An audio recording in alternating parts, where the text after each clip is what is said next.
Hello, everybody. Welcome to a very exciting edition of Catalyst Story Road. My name is Philip Gilpin Jr. I am the CEO here at the Catalyst Story Institute. And I am joined today by Genevieve Thiers, the CEO of Entertainmint. And we are excited to have Entertainmint be our title sponsor for this year.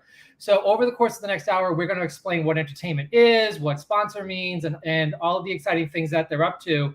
But also, Genevieve's going to talk a little bit today about the funding mechanism behind Entertainmint and how they're working to help content creators advance careers through both financial and new distribution methods.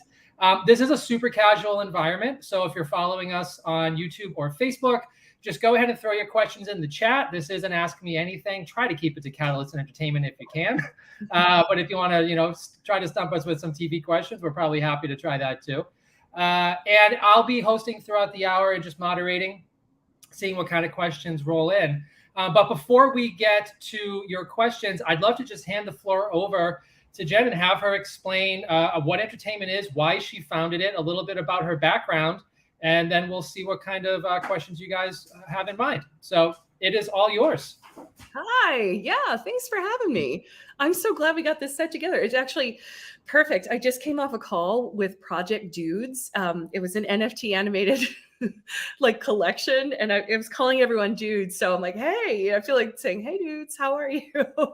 But I'm really excited to be here. Let me explain my Catalyst connection first. So I hopefully met some people, at or on this call in 2019, right before the pandemic. I went to Catalyst. It was the coolest conference I'd ever been to, right, in terms of storytelling and TV. The parties were wild, and I was there with a show called Run the Series. So in my own life, I'm very feminist, very pro-women.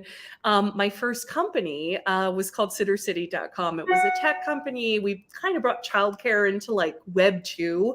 So we made this Match.com for parents and caregivers, and went really, really well. We raised 56 million. We served 10 million users, moms and dads and sitters, and thousands of companies, and we sold it to Bright Horizons in 2020. I ran it the first 10 years, and then I stepped up to the board level, and I went into my passion, which is performing and TV, either theater or TV. So, I was really excited about Run the Series. We came in, Catalyst was way awesome. I had never been to a festival before. That party in the railroad station, I was like, this is so extra, right? And we were put together. So, after Sitter City, I was really excited. There's no women in tech, right? So I invested in 15 women in tech, and Run was also about women empowerment. It was helping women run for office and win. It's kind of like Queer Eye, but for, women running for office. And we had this beautiful pilot. And we put together, this stunning story. We helped Bushra Amawala win her race for school board in Skokie, and featured all the trolls and the stuff she had to go through. It was this wild story, right? So Catalyst is where we first showed that story. We did our screening. We were so excited about it. And then we went out on the road, and we won Best New Reality that year, and went on the road, and we, talked to everyone, and we ended up in the offices of a really big network.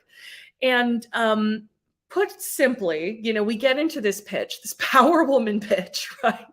The most, female rah-rah, there's never been a woman in the White House pitch you've ever seen, Stacey Abrams on the docket, right?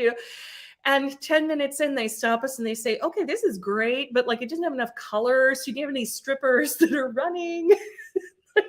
Said that they wanted to make the show about strippers running for office. And I thought, TV's broken. And it was funny because 20 years ago, I went, childcare is broken. But it really was. I mean, TV's a bit broken. We are what we watch. 5 people are basically deciding what we watch at the top 5 streamers, right? Netflix, Amazon, Hulu, et cetera. So as a technologist, I started getting really into the change is coming in tech. We're on the road to the metaverse. We're looking at Web3. Everything is now starting to be tracked on the blockchain. And I think there's massive applicability to redesigning TV around creators, where they are at the center, where they're not just tossed off when the project's bought, but where they're the primary holder. And, where every move made with that IP, right? You launch a world, it's trackable now with wallets, right? So every move made should send, money back to the original creator. There should be a world where creators not only retain a lot of control, but make a lot of money. And that world is not right now. So that's why we're here. That is true. Yeah. The digital disruption that started back in the mid 2000s clearly has had some interesting quirks to it, and it hasn't been figured out yet. And even though it's more accessible now than ever to get technology and to make your stories and distribute it, I think back to the early 2000s, having a camera in your hand and an online website to distribute your video was next to impossible unless you were a tech, guru. So it's interesting how a couple components in terms of production and distribution have become easier. And one would think that would break down all the barriers, and content creators would be able to find the audiences that want to watch the content they want to watch, and that it would in a way almost negate the old studio system middleman, right? Like that's kind of the feeling everybody had for a few years. And then it turns out that that's just not the case. It just gives rise to new middlemen and a new studio system in a way. And so what really fascinated me about Entertainmint when you started talking about it was that it's based on blockchain technology. And so without doing too deep of a mind-blowing deep dive, I just want to start off by asking the question. And again, to everybody listening and watching, this is an open conversation. Please put your questions in the chat as we go, as you start thinking of things as you hear us chatting. But I want to start off by asking about how does blockchain work with content and IP? Can you explain that? Because I know a lot of people know blockchain as crypto and finance, but take the finance, crypto, Bitcoin piece out of it, and when you focus on blockchain, it can do some really cool things with content. Yes. In fact, let me start there, but I want to talk about trustless and decentralized too. Here is the change that is happening right now in how we use the internet, because the internet is actually not that old, right? Our first janky machines showed up in the 80s, and then it's not that old. For some of us, it's within our lifetime, right? That stuff was actually being put out. So, the first Web 1.0, the first iteration, right, was basically, hey, we're going to just throw up banner sites. These sites are going to have information, right? Occasionally you get a text game, right? Really simple stuff. It was not very integrated. It was like poster boards almost. Think of it like poster boards on a wall. Web 2.0 came along, and that's about the time I was entering, around 2001, 2002, right? And, Web 2 is about marketplace. It's about e-commerce. So for the first time, two things happened on the web. One, commerce happened, right? So we got all of these different revenue models around ad monetization and subscription revenue and lead generation and, micropayments and games, and Amazon popped up, right? The other thing that happened was social networks. So Facebook and Twitter and all those popped up too. And that pretty much comprises Web 2.0. Social and commerce entered the web. Now, here's where Web 3.0 is coming from. And frankly, crypto and Bitcoin and all of those as well. When Lehman went down, right? And I think we all remember that was a really bad period. It was around 2009, and everything just stopped for a while. There was a group of people that said, okay, we really can't trust the banks.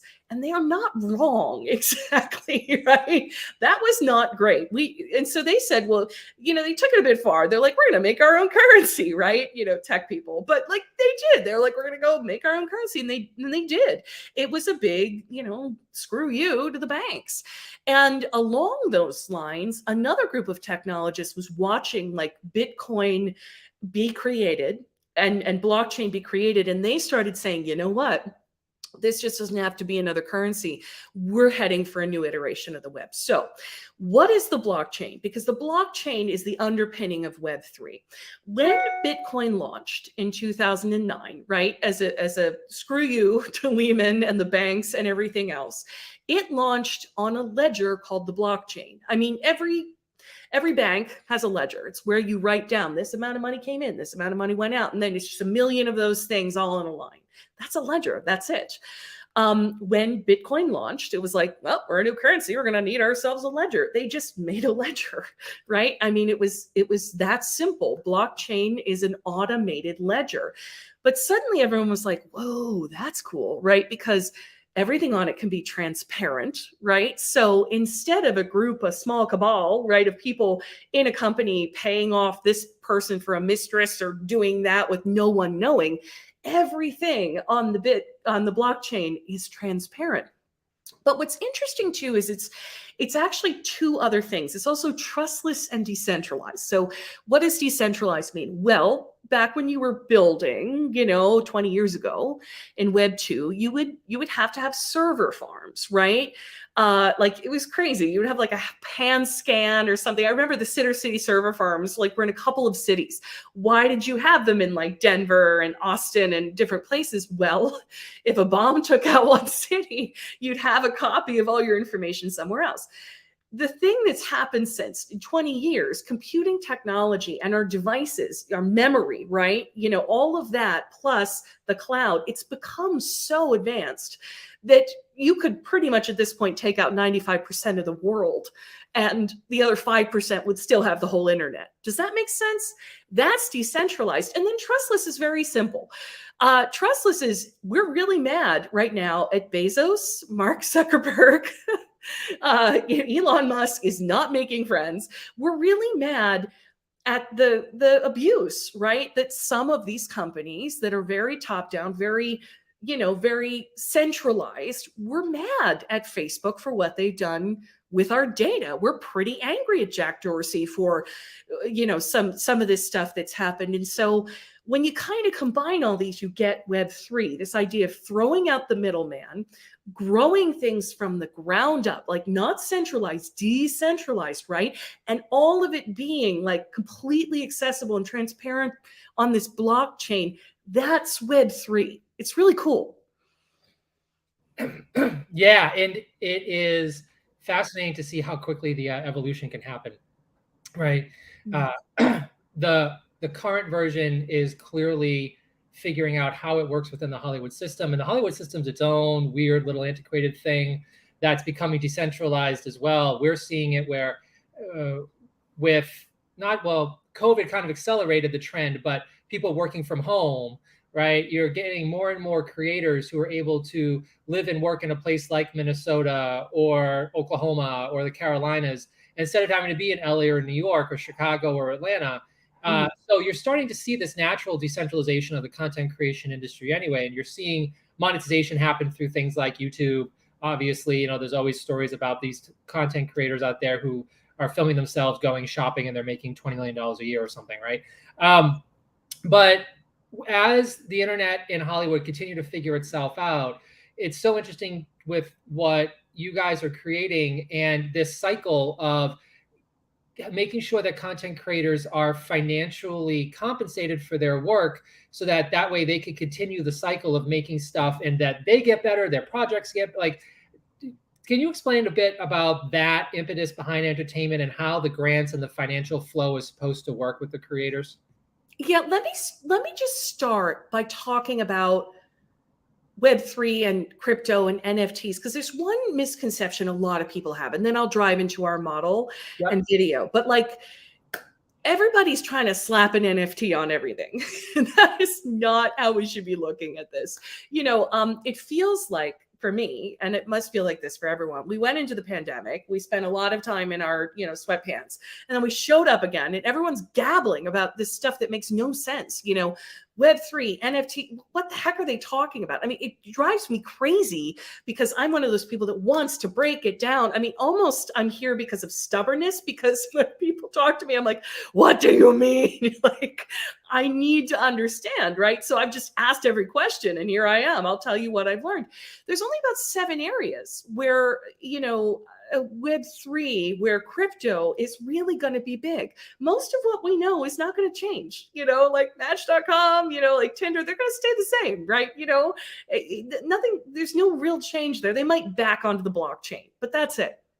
The biggest changes are going to come in about 7 areas. I mean, DeFi, for example, being able to instantly send money from one place to the other without a bank in the middle, that's a big deal, right? Look at what was just sent over to Ukraine instantly, like one tweet, right?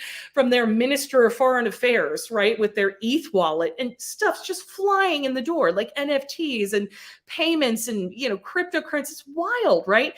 DeFi is forever change.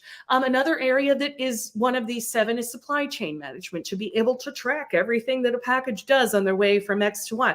So these 7 areas will be forever transformed. The area I'm interested in is the creator economy.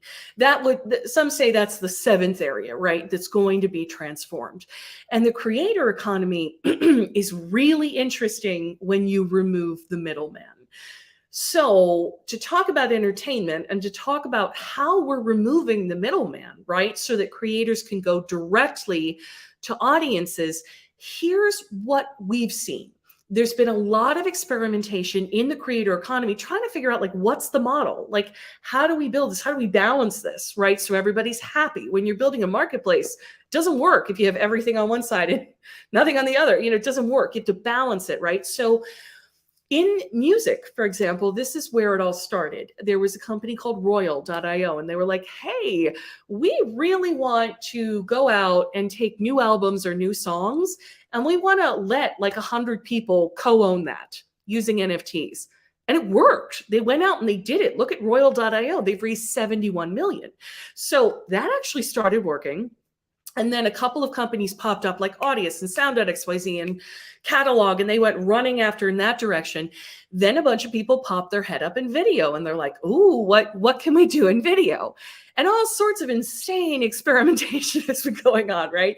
People are like, I'm going to release this movie as an NFT, like in the case of like Zero Contact, or I'm going to sell the props from the movie through NFTs, or I'm going to sell the tickets to the movie, in 3 tiers using NFTs, like Project Iceman. Like it's all over the map, right? But then a couple things like stuck and started really working.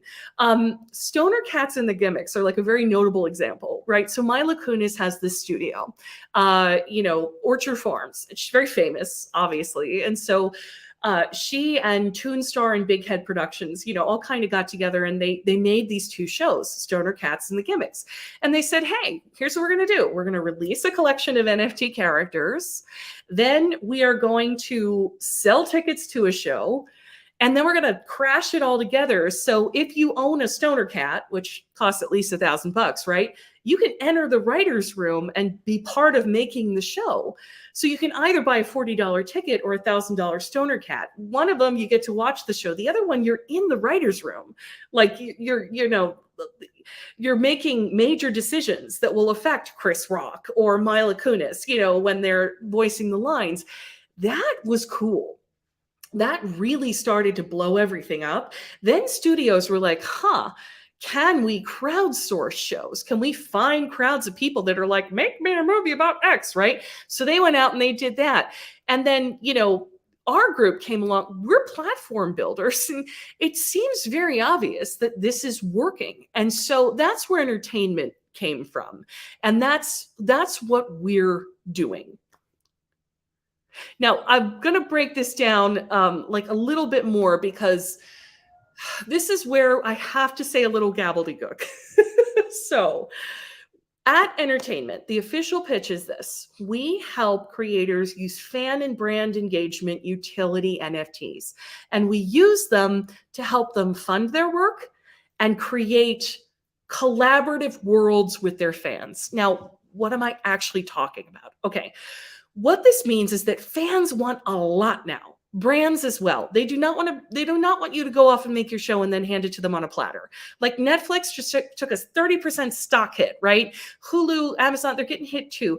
Nobody wants more content. Nobody wants another streamer. Everybody's like, stop, I'm not involved in any of this and it's too much. And I just want to feel something again. The vibe is shifting, right? Fans and brands want a lot. So what do they want? Well, they want 3 levels of engagement.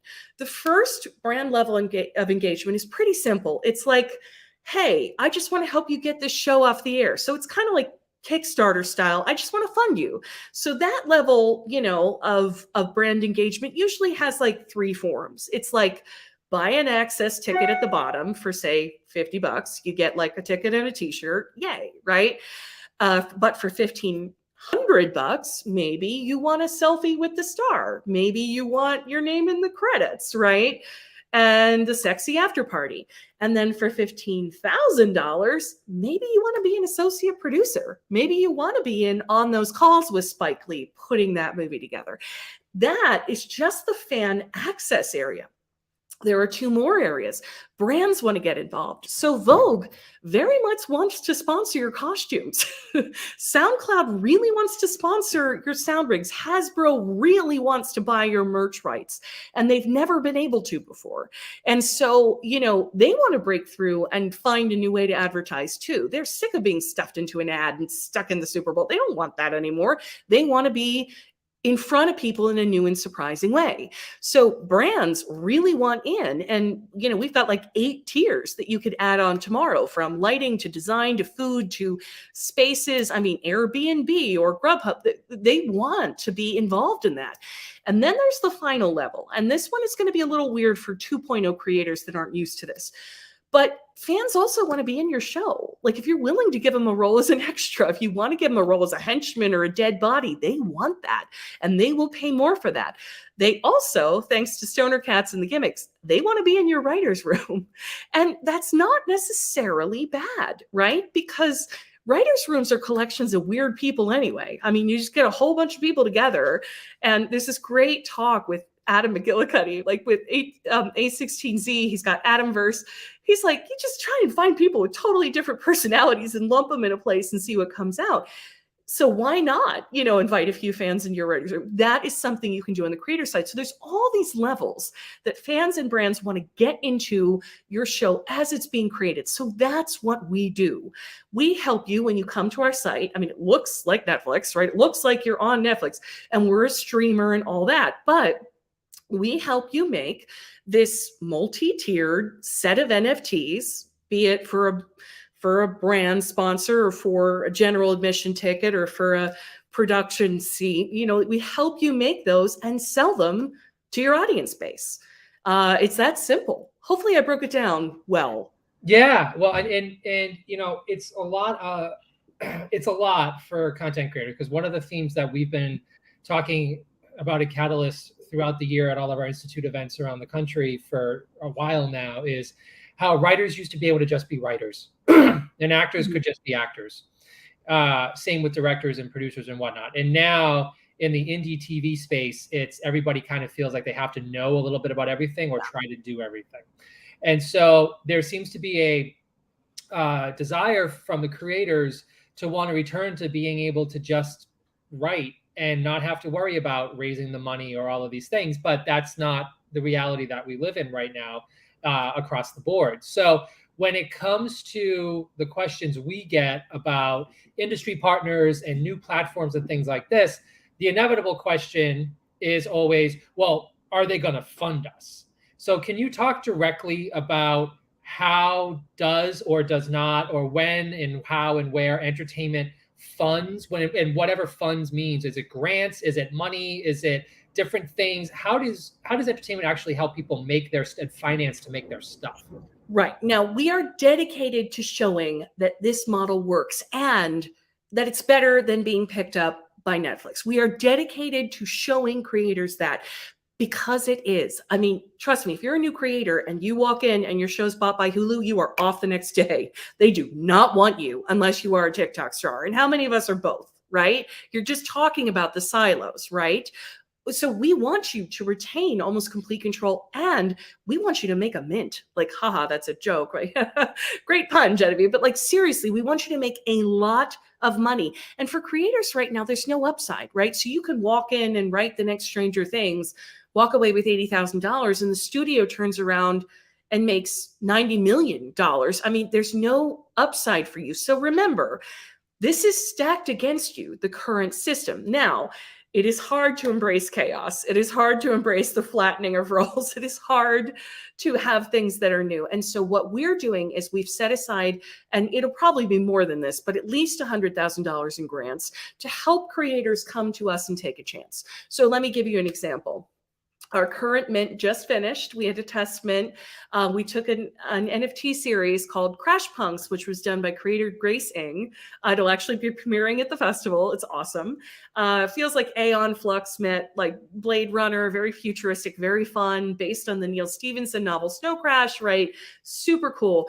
She wanted to take her NFT collection and make an animated series. So we said, okay, look, we know this is a big leap for you. We'll give you $50K. So we gave her a grant, and she went ahead and she put together 2 shorts, or she's in the process of that right now.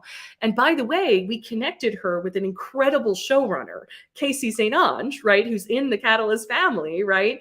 And we said, hey, Casey, we're going to get you 2 hours of Casey time to work on your show, right?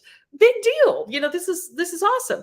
But then we said, okay, now that we've given you this and you trust us, we want to go raise 25K with you. And, that will be for episode 3. Each episode is about 25K. So we put together a mint, which, spoiler alert, we'll announce next week, but was completely successful. It was 5 tiers. It was 79 NFTs across these 5 tiers. And it sold out. We raised $25,000 for gracing for episode 3. And it actually wasn't even that hard. So what were the tiers? We had a general admission ticket. We had like 50 of those for like $100. You get to see the show. It was really cool. Then we had a punk squad secondary tier where you got a few fun extras, right? And that was 250, and we had 40 of those. And then Grace actually came up with this last minute. She wanted to cast 7 Crash Punk holders in the show. She was like, hey, let's have some villains and some henchmen, right? So she did. She managed to sell them out in like 2 days for anywhere from $650 to $2,500, right? But it all adds up.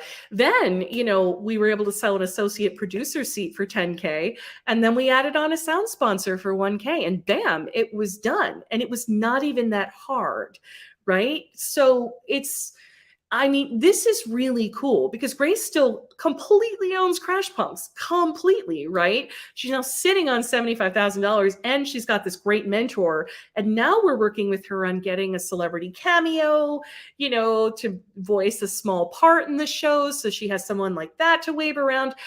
And it's really interesting. We've got a success story on our hand showing how a creator is actually making not just money, but also retaining control. Now we got to go out. We got to do this 100 more times before everyone will trust us. And so we have more grants. Yeah, exactly. Well, and we're starting. That's a great segue because we're starting to get some questions rolling in. As you guys can see on my screen, I have the Entertainmint website up. If you're interested in applying for a grant, just go to Entertainmint, MINT.com. Scroll down near the bottom here, and you will see apply for a grant. You just click on that, and it will take you to a very simple Google form, and you just answer all of the questions there. So some of the questions we're getting here in no particular order. Let's start off with: are you interested in docuseries? That's simple. Yes. Okay. And please do both the creator, if you don't mind, do both the join our creators and do the apply for a grant. It helps us know more about you. I read every single one, right? And, there's 100 of us launching this, but, I'm CEO. I'm reading every single one. I can't wait to meet you. Yep. Yeah, it's important that you join the creator community as well and sign up and keep track of what's going on with entertainment. Next question. Is there a length of show you look for specifically? What works best on your platform, genre, length, other? This is an awesome question. We are looking for shows looking to raise ideally up to $1 million right now. That will change. that will change. Like we will probably extend that next year up to 2 million. We definitely want to do a mint where we raise quite a bit. There's a weird no man's land forming right now between movies that cost 2 million to make and movies that cost, let's say, I don't know, 15 million to make. It's like a strange valley of death, and we're sort of navigating that. So we think we're going to stay on the smaller side of that. For example, if you have a blockbuster movie and you need to raise, I don't know, 10 million or something, maybe we would be the place where you come to raise one of that. You know what I mean? That's possible as well. And then our team can help you find all sorts of finance options. But I would say the shows we're having great success with right now is stuff that's raising anywhere from like 250 to $1 million. And that could be a 3-episode reality show season. That could be a movie. It could be a TV series. We're seeing as well a breaking down of the traditional timings for shows. I think this is because now there's this influx of like NFT animation, which is really cool. Actually, some of those shows are 7-minute episodes each, and they're fascinating. They're really good episodes. So, that's been interesting. 65% of what we've seen so far is actually short form. Attention spans are getting smaller. Dare I say it, a few people are starting to yell that movies are dead in the tech world. And this is a group of crazies, but like they do see trends, and I don't think they are. I still watch them, but like there's a lot of talk about the shortening of different lengths, right? So people can go too far with it, but I think there's something to be explored in shorter formats. I mean, it's getting less expensive to make shows, and attention spans are getting shorter. So these are trends to look for. But I mean, other than that, pretty much anything goes. We would love to see you. And we're not just for video or shows or TV or reality or comedy. If you have an AR or VR build, we would love to help you host that. We're working right now on one of those. If you're building out a metaverse, we could be the place you built that. So there's that Web3 element too. Great. The metaverse thing is a conversation we're going to have extensively with you and a bunch of your friends at the festival. So I can't wait for that. What would you say is short form, or does it even matter in this new realm you're building? It's anything that's longer than a TikTok at 3 minutes. I'm going to keep it really loose because, again, I'm seeing some interesting stuff come through. Webtoons, for example, Squid Games was based off of a Korean comic, a webtoon. And, that one was more, I would say anything that's like 45 minutes, like a Stranger Things is a very long form, right? But, we're seeing the most interesting stuff for him. And again, the episodes might just be 7 minutes, you know what I mean? And there might be 5 of them, and that's a season 1. The rules are changing. It doesn't matter really, as long as the community is happy and that's what they meant to do. This is the point. It doesn't have to do with whether the streamer is happy anymore, right? That's the old model. Now it's not going anywhere. It's obviously massive. But in this model, as long as the community's happy, you can go as long as you want to. Something really neat about this model too is that, how many times have you had a show where, they just canceled it after season 1, like Firefly? I never got over that, right? Or like when you're watching a show and they kill off your favorite character, like Matthew in, that beautiful British, what is it? I don't know, but if anybody hasn't seen it, you just ruined it. No, I'm just kidding. No, yes. No, spoiler alert.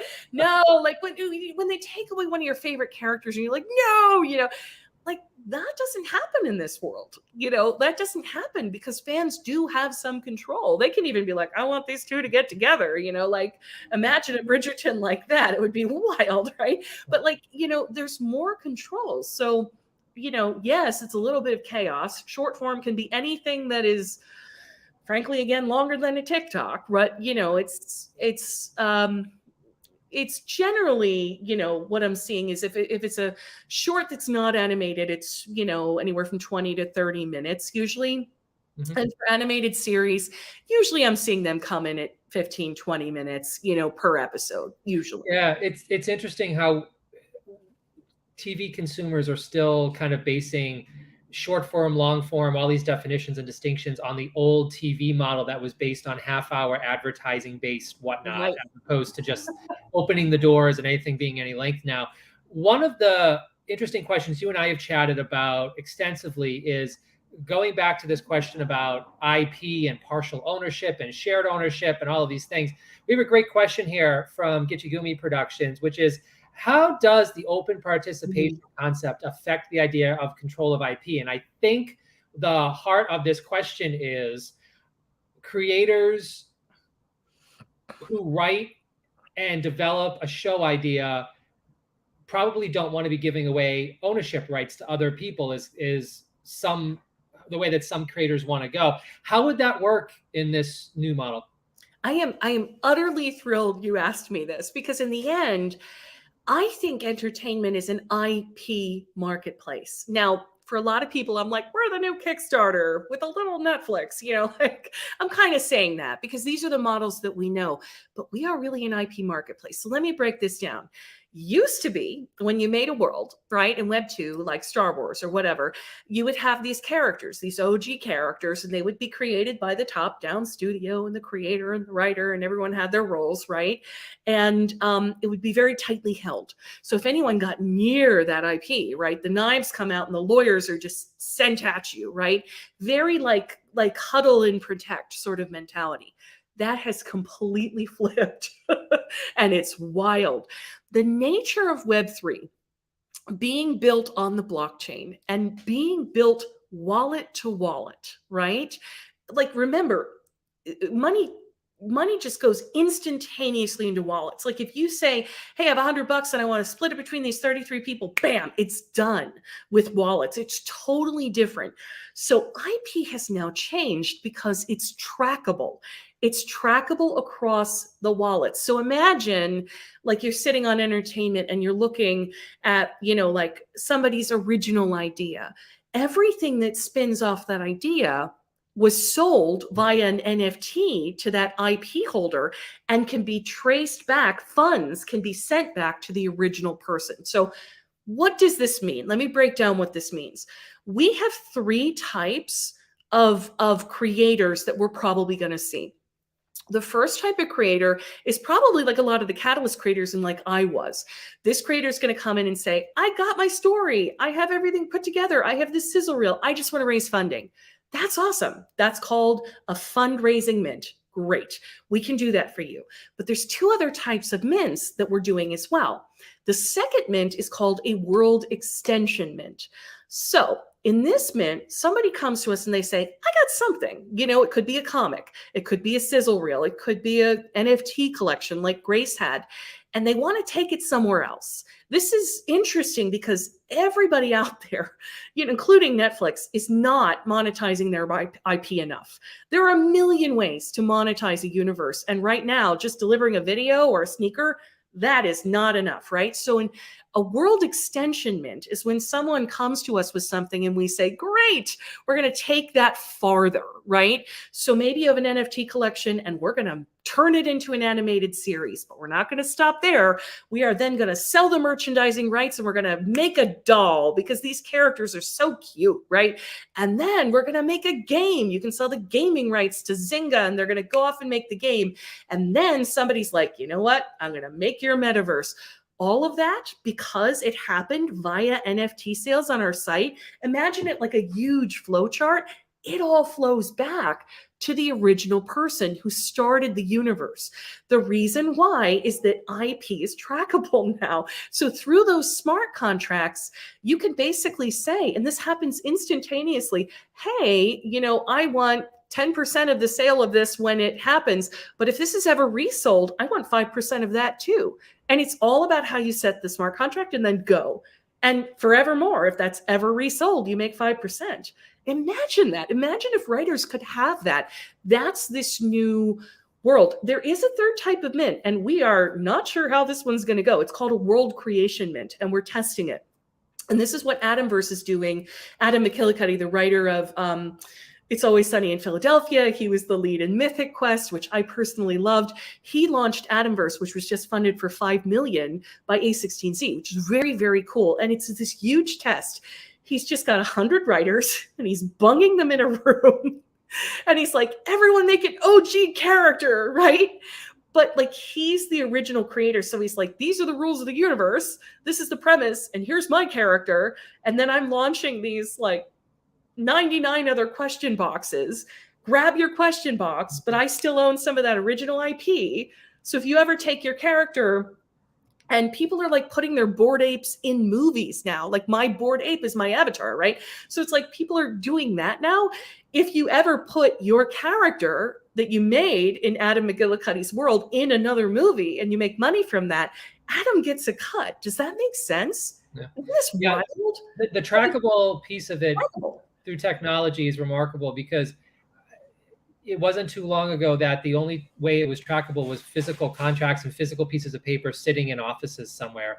Yes. And one of the main comments I get from a lot of entertainment attorneys who come to us is, well, two comments. One is they look at all the new shows and scripts and pitches at Catalyst and they go, do all of these creators have chain of title and all of their legal paperwork in order? Right? Because they want to make sure that if they were to option something, they aren't going to get sued later on by somebody else saying, hey, that creator stole that idea from me, and then they went on to Catalyst with it or whatever. Mm-hmm. And then the second piece is entertainment attorneys, well, maybe is there a database? Is there a place where you can go look up whether or not the rights to this story have previously existed? They say no. There actually is not an existing database of IP out there that entertainment attorneys can go to and trust that it's the full and extensive and that it tracks all the way back to the historical record. I had one of our friends call us up a couple months ago and say, hey, I found this really great piece of IP. I'm thinking of optioning it, but I can only seem to trace it back to Random House Publishing in like 1994 was the last known rights holder. There's no way for me to tell who had it and originated it before that, because they don't have the records anymore or something. Well, so I think we think this can change that. This fixes that. Yeah, we think it's the Writers Guild, right? We register our treatments and we do all that. It is not the Writers Guild. That is not a trademark. That is not a copyright. It was just because we had no other option as creators to like, to capture that. But imagine those contracts now, they now live on the blockchain. They are completely transparent and publicly accessible, right? So nobody can screw around with anyone else. There's no secrecy. And they're living embedded in the wallets. So what's in the contract instantly spins out across the wallets. It's just that the worm is turned, like the whole situation is flipped. And basically now, if you're a creator, you need to start thinking about not holding and protecting your IP. You need to push it out in waves, like as far as it will go, because every iteration, every generation of that IP, right, will generate rewards back to you. This is happening now. The Adamverse experiment is happening now, right? We are building this now. I would get your mind shifted into that, because this is where the money is for you, and there's so much of it. Well, and with what you're doing, you're making it so easy is really the other part of it too. We're trying, because a lot of times in our industry, it's you have to go through 5 years of hurdles in order to be considered for a grant or something, or you have to write these extensive, in-depth narratives, and you have to pretend to make budgets that you have any idea whether or not something's going to sell and what's an ROI on a project going to be, and prove to me that your show is going to make money before I give you my $5,000 to put into it or whatever. And it gets very clinical and financial and whatnot. You're simplifying the process. Well, I have a question here. I think somebody came in late and just missed it. So I want to go over this so that everybody can see it. Hold on. I lost myself in my own comment section here. So Karis was asking, how do we apply? And I just want to walk through this. I'm going to put the steps up on the screen. Step one, tell me if any of this is wrong. This is what I'm gathering. Step one, go to Entertainmint, MINT at the end.com. Step two, scroll down to the bottom and click on Join Our Creators. So get in the Entertainment database. And then step three, click on Apply for a Grant. Is that kind of the 1, 2, 3 here? That's the 1, 2, 3. We'll also, of course, be a catalyst. We're going to launch the platform there. We're going to show you our projects. I will be running workshops in the mornings, yelling all this stuff at everyone. You're gonna be like so annoyed at me because I'm gonna be like, here we go. Like, if you want me to like walk you through the signing up of a wallet, we'll buy an NFT together or whatever. I mean, like, this is your chance because I'm mad. I'm mad. I build because I get mad. I'm an activist builder. I was really pissed off that no one was paying attention to how desperately women needed babysitters 20 years ago. I mean, you could have thrown a stick in Boston and hit 3 great sitters, but a bunch of male VCs didn't care. They thought it was a woman's problem. We should deal with it in a back room somewhere. I just got really mad. And so we blew that world up. We solved that problem for the world, right? Just pause for 1 second. For those who might have missed your introduction, can you explain how you did that and why and the success with that? Yeah, I mean, I'm from the tech world, right? So I try to balance systems. And if they're very badly organized, I try to rebuild them in a better way. And, back when I was in college and came out and did my first startup, I mean, it was weird. It was like moms could either like trawl a college campus on foot looking for a babysitter or pay a nanny agency $2,000. Like, there was nothing in the middle. So I made Sitter City, which was like the match.com for parents and caregivers. And it was $40 and it was done. It was easy. And this is the same thing. Like, so everything you can do on our site with a crypto wallet, we have duplicated so you can do it with a credit card. Like, there's a trend going on in Web3 that I don't like. They use first of all, it's a lot of 18-year-old white dudes, just wild. And it's a lot of like, almost like terminology that's deliberately exclusive, like stuff that makes your head spin. That just makes me angry, because I don't understand it. But then I'm like, you don't want any girls in this club. I'm coming in, right? I'm that girl, right? I'm that one. And then, like, on top of that, there's a bunch of creators that are, none of them female that I've seen. They're all like, if you don't have a wallet, screw you. We build only for wallet holders. Only 16% of the United States has a crypto wallet, right? Only 16%. So that means 84% of the US is missing what you're selling, and almost all the women, and we buy everything, right? And so for me, the other thing that makes us amazing, other than our beautiful platform, right, which we will unveil, and it is truly awe-inspiring. I love it. But like, the other thing is that everything we've built out is utterly accessible to everyone, including your grandma.